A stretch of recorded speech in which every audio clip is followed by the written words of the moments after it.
Fan की motor के bearing replace करने के लिए इसको हम निकालना चाह रहे हैं, लेकिन ये जाम है। अब इसके निकालने का इंतहाई आसान तरीका जो है वो मैं आपको बताता हूँ कि किस तरीके से हमने इस सामने से ब्लेड जो है वो अलहदा करना है, ताकि ब्लेड टेढ़े भी ना हो, ख़राब भी ना हो, और शाफ्ट जो है वो भी टेढ़ी ना हो। उसके लिए हमें ये स्पेशल टूल्स रिक्वायर्ड है।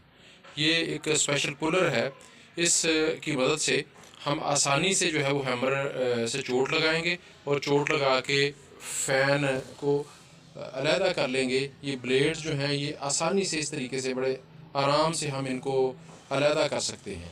तो ये देखिएगा, ये जो आप देख रहे हैं कि आसानी से जिस वक्त पुल किया उसको ऊपर से प्रेस किया है हैमर की मदद से, तो फ़ैन अलहदा हो गया और हम अब आसानी से बेरिंग रिप्लेस कर सकते हैं। Thank you so much.